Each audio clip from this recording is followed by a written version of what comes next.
O perfil nas redes sociais de Choquei, totalmente alinhado ideologicamente ao PT e que tem milhões de seguidores, postou essa semana que o Brasil ultrapassa o Canadá e se torna a nona maior economia do mundo em 2023. Lula, de forma totalmente irônica, repostou esse tweet e escreveu: "Vocês não sabem o trabalho que dá para ter tanta sorte." Obviamente, puxando a sardinha para o lado dele, como se essa ultrapassagem do PIB tivesse a ver com o seu trabalho em 2023. Mas eu não quero que fique simplesmente nas narrativas, vamos entender aqui os números. Será realmente que o crescimento do PIB nominal é a maior e melhor medida de análise de geração de renda, de crescimento de um país e de melhor qualidade de vida para as pessoas? Pois bem, é isso que eu quero colocar aqui em dados, fatos e números, e cada um depois segue com a sua própria opinião. Vamos ver o quanto isso representa para a qualidade de vida das pessoas e mais, a perspectiva que o Brasil tem com os dados que já saíram em 2023. Pois bem, vamos detalhar alguns pontos. Lembrando aqui que no começo do governo, o Lula falou abertamente que o FMI, o Fundo Monetário Internacional, erraria sobre as projeções do fundo para o crescimento do Brasil. E aí, a gente vai analisar o que o Fundo Monetário falou nos últimos anos, os números concretos que saíram nos últimos anos e as perspectivas daqui adiante. Vamos lembrar que o FMI, segundo um próprio relatório tirado do site deles, já vinha dizendo que o PIB do Brasil iria crescer mais do que o canadense desde 2019. Portanto, ultrapassar o PIB nominal era uma questão de tempo. Vamos analisar o quadro aqui, onde a gente fez esses círculos em vermelho do lado direito, mostrando que, segundo o FMI, ele esperava que a economia, ou seja, o PIB canadense, crescesse 1,1% em 2019 e 0,7% em 2023. Isso era uma projeção montada lá atrás em 2019. E que o Brasil cresceria 1,7% e 1,6%. Respectivamente, portanto, maior crescimento do Brasil. Mas por que analisar apenas o PIB nominal? Ou seja, para quem não é da área econômica, o PIB, Produto Interno Bruto, é absolutamente tudo que um país produz, o montante total que um país produz. No Brasil hoje, o PIB está muito próximo, ou ultrapassou um pouco, está ali em 2 trilhões de dólares. E vamos ver agora essa percepção também do lado canadense como um todo. Bom, segundo vemos aqui nesse gráfico, a média de crescimento dos últimos 25 anos do PIB do Canadá foi de 1,9%. E ao analisarmos o PIB do Brasil, a média sobe para 2,42%, incluindo o período da Dilma, que nós vemos aqui que em 2015 e 2016 o PIB caiu quase 7% em 2 anos, configurando assim a maior recessão econômica na história recente do Brasil. Se nós excluíssemos o período da Dilma, do retrocesso econômico brasileiro, nós já teríamos ultrapassado o Canadá de forma natural. E vale lembrar também que nós já mencionamos, eu já fiz um vídeo aqui lá no começo, quando eu comecei a produzir conteúdo aqui no YouTube, mostrando que a média de crescimento do Brasil no primeiro e no segundo mandato do Lula, sim, foi alta, porque nós tivemos o boom de commodities internacional, mas foi uma média abaixo do que os países emergentes cresceram. Portanto, nós seguimos o que o mundo vinha fazendo. Não foi nada excepcional olhando sob o ponto de vista doméstico. Ah, o Brasil cresceu enquanto o resto do mundo não cresceu ou caiu. E aí sim nós teríamos tido algum benefício ou alguma política econômica interna extremamente vantajosa. O que não foi o caso. Sim, crescemos como foi o restante do mundo, mas a gente viu depois todos os escândalos que culminou nos desvios bilionários aqui no Brasil, tá? Para olhar aqui, eu fiz um compilado, na verdade esse compilado foi feito por Júlio Santos, tá no Twitter dele, @JúlioSantosLib, e fica bastante claro aqui no ano a ano. analisando 2019, 20, 21 e 22 com as perspectivas de crescimento de 2023, já volto no quadro aqui, vale analisar que a perspectiva no começo do ano do Brasil para o crescimento era de 3,1% segundo o Fundo Monetário Internacional, mas isso não irá se concretizar. Mas analisando as perspectivas que foram dadas ainda lá atrás, em 2023, a gente vê que a média de crescimento do Brasil desde 2019 até 2023 foi de 1,7%, enquanto do Canadá foi uma média de 1,3%. Então vamos aqui desmistificar e derrubar novamente a narrativa com dados, fatos e números, como eu sempre falo. Aproveitando, eu sempre faço um vídeo exclusivo na minha comunidade, exclusivo para os membros, detalhando números como esse. Claro que lá a gente tem debates semanais, encontros mensais ao vivo, encontros presenciais a cada 3 meses e cada vez mais a gente vê que esse governo vem falando em censurar as redes sociais. Criarmos grupos, onde hoje já contamos ali, em poucos meses que estamos, com praticamente 200 pessoas, onde a gente estimula negócio entre essas partes, relacionamento entre pessoas que pensam economia, que pensam a família, que pensam a parte social de um país de forma parecida. Juntamos pessoas e fazemos negócios, além de estabelecer uma comunicação muito mais aberta lá, a princípio, longe de censura, que não é o que acontece já no Brasil. Então o link está no descritivo, o QR Code está aqui na tela, acesse a comunidade e vamos cada vez mais tentar mudar esse país pela educação, com dados, fatos e números, longe de perfis ideológicos. Pois bem, voltando aqui, a gente estava falando sobre o crescimento médio do Brasil, que desde 2019, já no governo Bolsonaro, até 2023, no Brasil foi 1,7%, voltando aqui, enquanto no Canadá o crescimento foi de 1,3%. Portanto, o Brasil já teria ultrapassado o Canadá se não tivessem os anos catastróficos da Dilma. Vamos lá analisar então o que significa o PIB, como eu falei, Produto Interno Bruto. Mas o valor nominal do PIB representa alguma coisa? Ou temos outras medidas que realmente analisa como está a vida daquele país, se o país verdadeiramente enriqueceu ou não. E esse é o chamado PIB per capita. Você pega o montante total do PIB de um país e divide pelo número de pessoas. E você vai chegar, obviamente, ao transformar esse valor em dólar, num valor que você consegue mais ou menos ter um equilíbrio de análise entre os países. E aqui começa a ficar interessante. Não significa nada você passar um país por um PIB nominal. Vamos entender por quê. Pois bem, o Canadá é um país com 39 milhões de pessoas, apesar da sua imensidão territorial. Já o Brasil, segundo o último censo, são 215 milhões de pessoas, como a gente consegue ver aqui. Portanto, o Canadá tem uma população que representa menos de 20% da população brasileira. E o Brasil ultrapassa o PIB do Canadá com 215 milhões de pessoas produzindo, enquanto o Canadá produz o mesmo montante nominal, por volta de 2 trilhões de dólares, com 39 milhões de pessoas.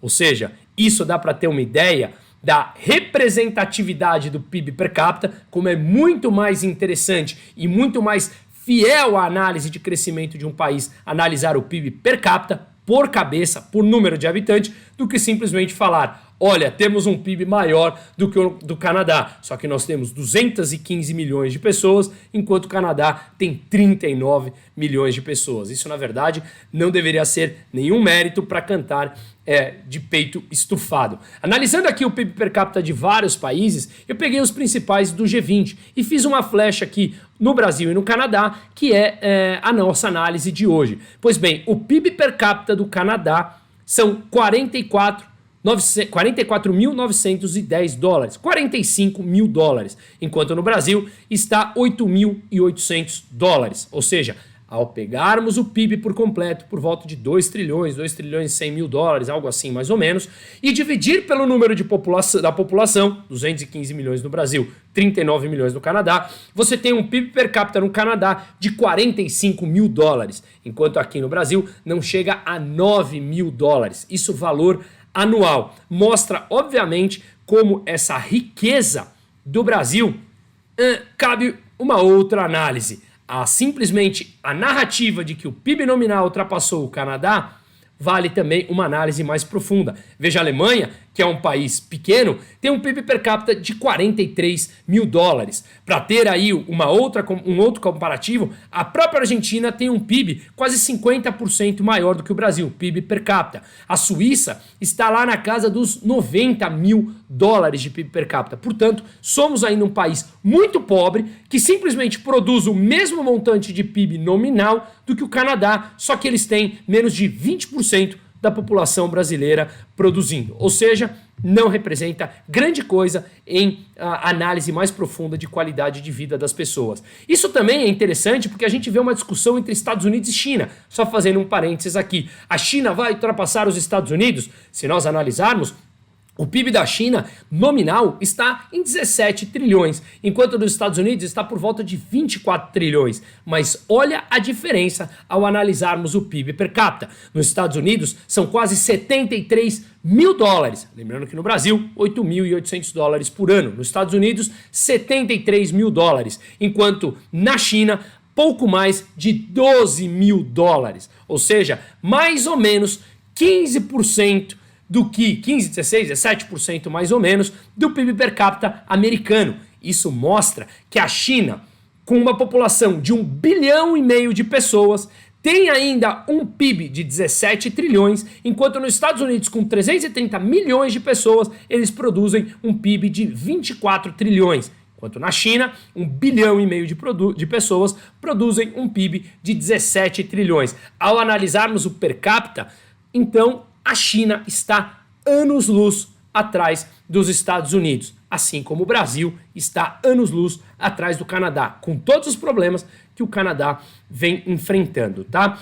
Mas, então vamos analisar agora o PIB brasileiro atual. Qual é a perspectiva que nós temos do crescimento daqui para frente? Será que realmente o Brasil tem um amplo espaço de aumento do PIB per capita? Ou continuaremos presos nessa armadilha de baixo crescimento e produtividade que o Brasil tem historicamente? Pois bem, segundo o monitor do PIB da Fundação Getúlio Vargas, que saiu essa semana, aponta uma alta na base anualizada de crescimento do PIB brasileiro em 2023 de 2,4%. Um crescimento bastante razoável, certo? E vamos entender quais foram os pontos pontuais ou realmente foi uma mudança estrutural que fez o Brasil em 2023, supostamente, vir a crescer 2,4%. Nós tivemos no começo do ano uma safra recorde. Grande parte dela, 50% mais ou menos, é representada pela soja, que teve uma super safra. Portanto, o agronegócio representou 15% do crescimento do PIB brasileiro no primeiro semestre. Eu fiz um vídeo na semana passada mostrando todos os dados do PIB brasileiro para tornar isso mais claro. Está disponível aqui no meu canal do YouTube. Se nós analisarmos já no segundo semestre, o que é normal, o agronegócio no terceiro trimestre, ele teve uma queda de 3,3%. Não tem, obviamente, o ciclo da soja que se dá no primeiro semestre e, obviamente, o PIB sentiria, já que essa super safra se dá no começo do semestre, no começo do primeiro semestre, e não significa que todos os anos teremos uma super safra. Além do mais, nós tivemos também uma exportação de commodities, que essa sim é um upside para o Brasil. 10 bilhões do superávit brasileiro, que deve fechar por volta de 100 bilhões de dólares, superávit comercial, a diferença entre o que o Brasil exporta e o que o Brasil importa, que vai checar mais ou menos em 100 bilhões esse ano, extremamente significativo e recorde. 10% disso representa de exportações de petróleo. Então o Brasil ele tem sim uma vantagem nessa exportação das commodities como um todo. Então são dois pontos interessantes a serem analisados. Não é que o PIB que realmente cresce porque nós tivemos mudanças estruturais na economia em 2023. Então vamos analisar aqui o PIB potencial do Brasil. Não adianta a gente ficar simplesmente acreditando que do dia para a noite as coisas podem mudar. Vamos analisar os dados que nós temos. Para entender a definição de PIB potencial, é aquele que seria alcançado usando de forma plena todos os fatores de produção do país. O que são fatores de produção? Mão de obra e capital. Ou seja, nós fazermos a alocação de mão de obra e de capital da melhor maneira possível para produzirmos de forma mais eficiente, aumentando a nossa produtividade e conseguirmos crescer o PIB de forma sustentável. Essa é a definição do que vai dar um PIB potencial lá na frente. Pois bem, se a atividade cresce acima do potencial instalado, por exemplo, com fábricas funcionando em turnos, em mais turnos, mais trabalhadores funcionando, mais mão de obra, ou seja, se nós produzirmos acima daquela capacidade ou na capacidade total que nós temos, você obviamente gera uma pressão inflacionária. Então, essa atividade do PIB potencial tem relação direta com a política monetária do Brasil. Se a inflação sobe, você vai ter um Banco Central subindo as taxas de juros. Caso você tenha o fiscal deteriorado, ou seja, um país endividado, como é o caso do Brasil. Então toda a relação na economia, ela é muito dinâmica, ela é muito direta, tá? Então vamos aos números aqui. Segundo o boletim Focus, o PIB potencial do Brasil para os próximos anos está entre 1,5% e 1,8% de crescimento. Vamos entender aqui por quê. Mas antes de entender o porquê, o Ministério do Planejamento, obviamente, desse governo, sugeriu que o PIB potencial do Brasil seria algo entre 2% e 2,5% de crescimento. Aonde ele chegou nesses números? Vamos entender aqui. Vamos lembrar que a gente está no meio de uma reforma tributária, que eu fiz uma live na semana passada, no domingo, que está disponível também no meu canal, que já foi assistida por pouco mais de 60 mil pessoas, em que a gente analisou ponto a ponto da reforma tributária e mostrou como nós seremos mais tributados e um sistema que veio para ser mais transparente e mais simplificado, calma, não tem tanta simplificação assim e o aumento de impostos ele já é uma realidade no Brasil. Além disso, nós temos a lei das estatais que, por uma determinação de Lewandowski antes de se aposentar, que Lewandowski foi uma indicação do Lula, vamos lembrar que ele suspendeu a lei das estatais que permitiu que o Lula indicasse políticos nas estatais, inclusive Jean Paul Prats, presidente da Petrobras, e também membros do conselho da Petrobras e de tantas outras empresas e dos fundos de pensão. E por que isso é importante? Segundo Jakurski, que é fundador da JGP, uma das maiores gestoras no Brasil, falou que esses políticos dentro das empresas estatais é como cupim comendo o tronco da árvore. Não significa que a árvore cairá do dia para a noite, mas ela vai sendo deteriorada por dentro até que em um certo momento ela cai. Esse é outro problema do Brasil, além do quadro fiscal deteriorado que eu venho falando aqui nos meus vídeos diariamente, que matematicamente o Brasil vem crescendo seus gastos, diminuindo a arrecadação e, portanto, aumentando o seu endividamento. E por que eu estou falando isso? No meio desses desafios, como é que o Ministério do Planejamento sugeriu que o PIB potencial do Brasil subiu para algo entre 2% e 2,5%? Vamos analisar os números para tentar desmascarar não apenas a narrativa do Lula, mas também a narrativa dos seus ministérios.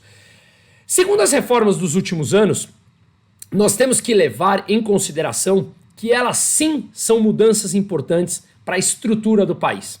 Nós tivemos ainda no governo Temer a reforma trabalhista que flexibilizou o mercado de trabalho, um dos mais engessados no mundo e mais caros no Brasil.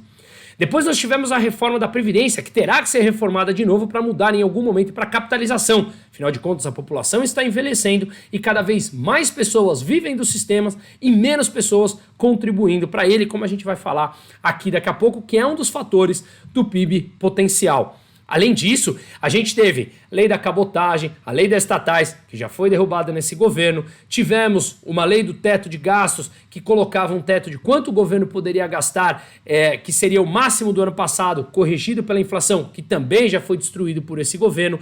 Temos um arcabouço fiscal que, inclusive, a lei de diretrizes orçamentárias foi votada essa semana, com a meta de déficit zero para 2024, que sabemos matematicamente que não será cumprida. Enfim, mas nós tivemos reformas microeconômicas nos últimos anos, desde o governo Temer, que foram extremamente importantes. Lei das estatais, que já foi derrubada, lei da cabotagem, lei da liberdade econômica, reforma trabalhista do Temer, reforma previdenciária, enfim, tivemos várias dessas reformas importantes que estruturalmente davam mais liberdade à economia como um todo, além de muitas das privatizações. Inclusive o Brasil foi entre 3 países no mundo que diminuiu a sua dívida pós-pandemia, ou seja, que logo depois da pandemia o Brasil diminuiu a sua dívida frente ao PIB do que tinha pré-pandemia. Brasil, Arábia Saudita e Singapura foram os únicos 3 países. Mas vamos voltar aqui no PIB potencial. Segundo o Boletim Focus, que é divulgado pelo Banco Central toda segunda-feira, o PIB potencial do Brasil entre 2026 e 2027 está por volta de 2%. E ao analisar aqui o PIB, como eu fiz na semana passada num vídeo exclusivo, a gente vê que um dos fatores extremamente cruciais e importantes para a análise do PIB é o chamado formação bruta de capital fixo, que é, na verdade, investimentos. Ou seja, qual é o percentual de investimentos numa economia? No Brasil, essa formação bruta de capital fixo, segundo o PIB divulgado do terceiro trimestre, caiu 2,5%.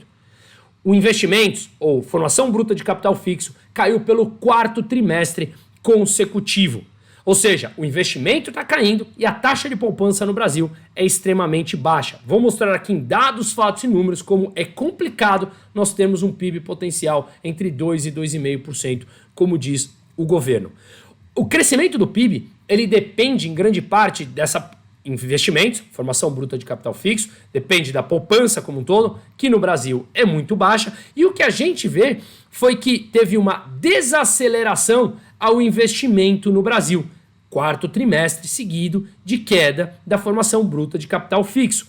E isso gera uma dependência maior da produtividade para puxar o PIB para cima. E como é a produtividade no Brasil?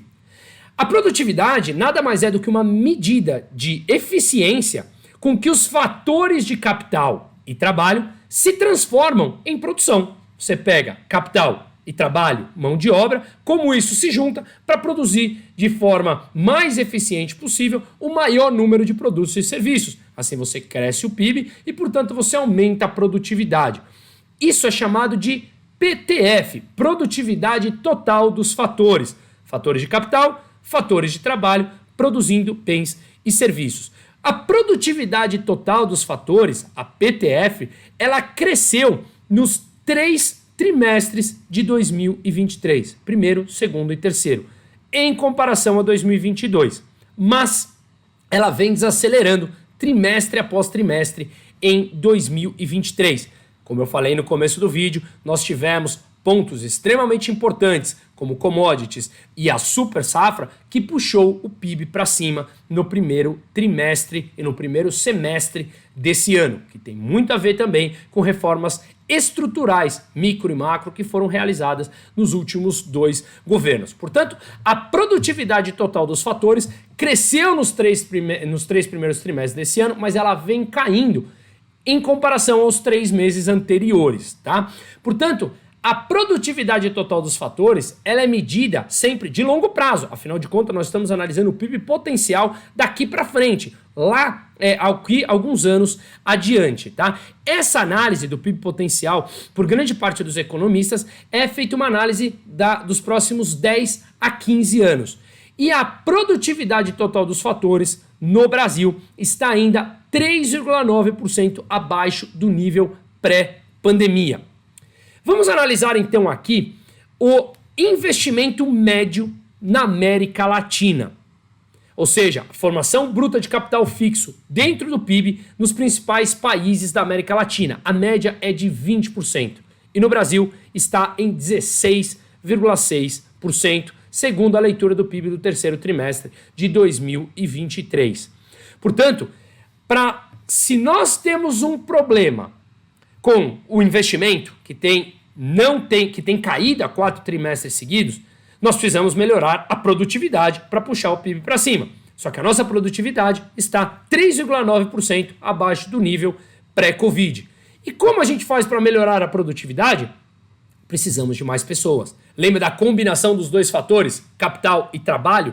E trabalho envolve mão de obra, pessoas, seres humanos. Portanto, é importante analisar a produtividade para crescer a demografia. Ou seja, como está a demografia no Brasil para que mais pessoas entrem no mercado de trabalho. Teriam que vir preparadas, o que vem completamente despreparadas debaixo do sistema de ensino brasileiro completamente deteriorado, mas vamos analisar aqui simplesmente a demografia sem entrar no quesito da educação que é deplorável no Brasil e a gente não anda, segundo até inclusive o PISA que saiu há pouco tempo, não andamos em décadas e não melhoramos em absolutamente nada os nossos alunos que chegam ao mercado de trabalho. Pois bem, de 2024 a 2030, o crescimento médio da população será de 0,6% ao ano, taxa bem inferior à dos últimos anos, quando a população crescia pouco mais de 1% ao ano, segundo o último censo. Ou seja, nos últimos anos, a população brasileira crescia 1%,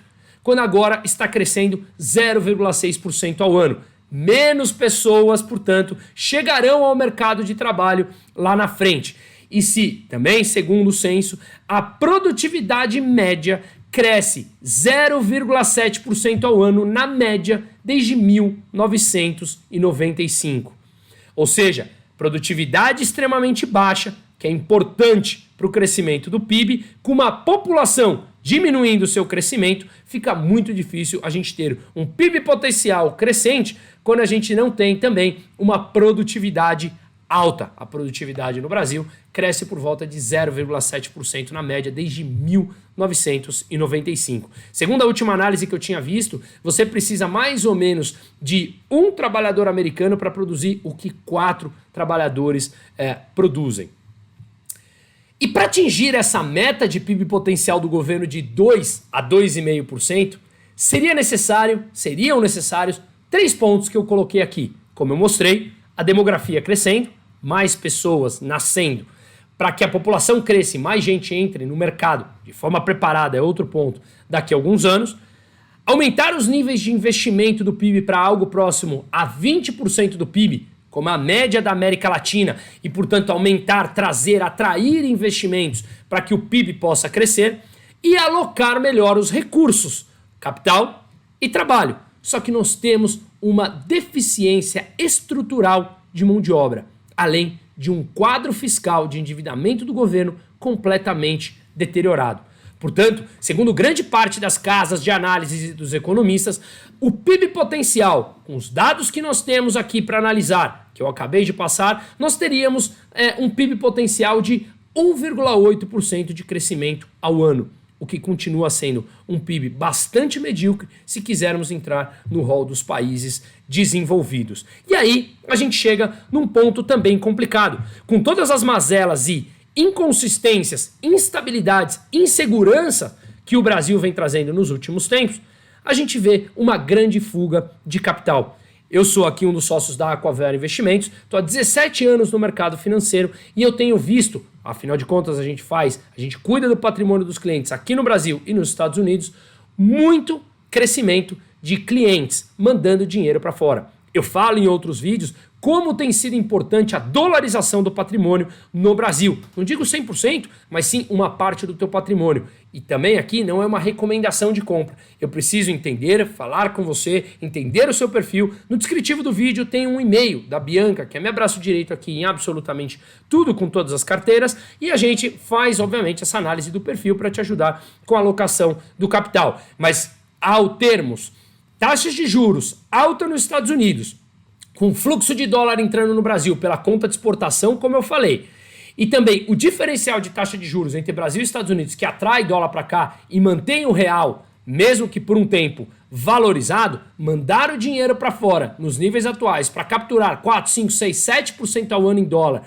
com títulos com baixíssimo risco, se torna algo extremamente atrativo. E veja que isso não tem acontecido só no Brasil. Segundo uma matéria que saiu da Bloomberg Linha, Itaú e Bradesco crescem com migração de fortunas da América Latina para Miami.